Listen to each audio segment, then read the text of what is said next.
Esse é um assunto muito sério, por isso que a gente deu esse destaque todo. E no Piauí, segundo o Ministério Público do Trabalho, entre 2021 e 2022, teve um aumento de mais de 50% nas notificações de acidentes de trabalho. Outro dado preocupante é com relação à possibilidade de subnotificação. Quem vai trazer os detalhes para a gente é a Nájila Fernandes, porque esses dados também subnotificados, eles fazem com que o Ministério Público do Trabalho não saiba que tipo de acidentes que estão acontecendo para tomar providências também, né, Nájila? É isso, Aline. Se de fato houver essa notificação, você falou aí de um aumento de mais de 50% entre 2021 e 2022, se houver essa notificação, esse número pode ser muito maior.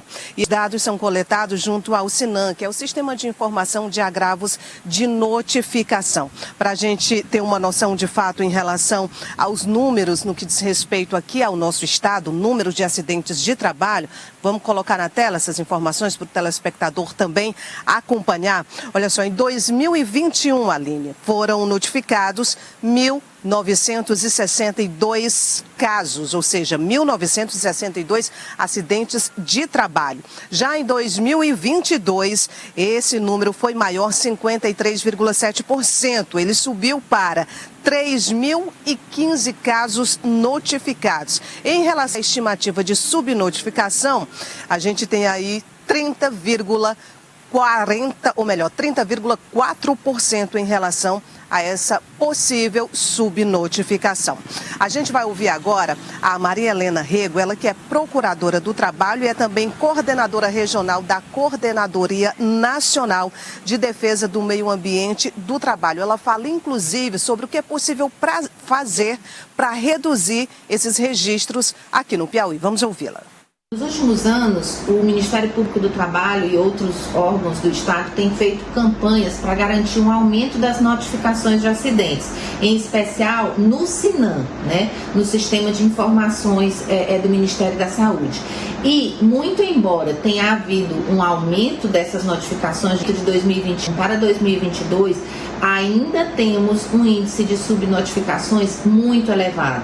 E essas notificações são importantíssimas para que o Estado possa estabelecer, né, as medidas de gerenciamento dos riscos existentes no ambiente de trabalho, porque o trabalho ele é meio de vida e não de morte nem de adoecimento.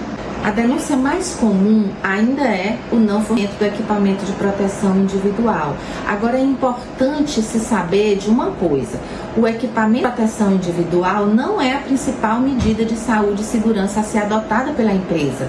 A legislação prevê que, primeiro, como prioridade, devem ser adotadas as medidas de proteção coletiva.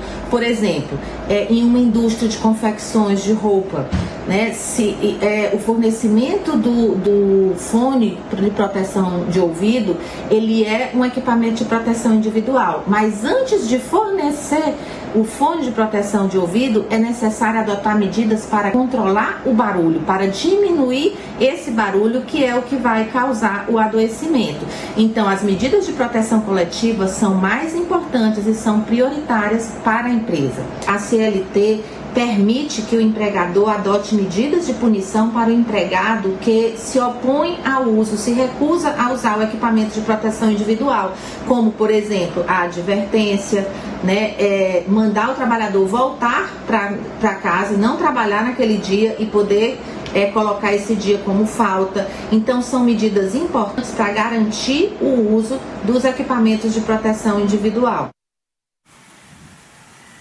Daí, são dois lados citados e muito importantes, que são essas medidas que comprovadamente reduzem o adoecimento, os acidentes de trabalho e até as mortes durante a execução desse trabalho. E também a questão das empresas, não é?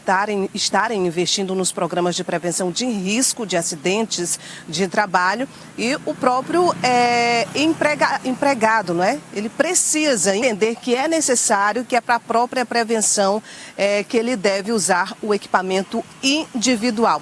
Tem algumas situações, inclusive, Aline, que chamam a atenção, porque alguns casos as pessoas até fazem uma certa noção de que até porque já foram registrados, inclusive, aqui no Piauí, em relação a acidentes de trabalho. Mas outros, nem tanto. Por exemplo, entre os mais comuns estão quedas, choques elétricos, fratura, lesão por esforços repetitivos, a conhecida LER, e também estresse e até ansiedade. Olha só, são os casos mais comuns que engrossam aí a lista de pelo menos os 10 mais comuns acidentes de trabalho. A gente está trazendo dados aqui do Piauí, mas a gente aproveita e lembra que o Brasil é um dos países que mais destaca quando o assunto é exatamente esse, acidentes de trabalho. Aline.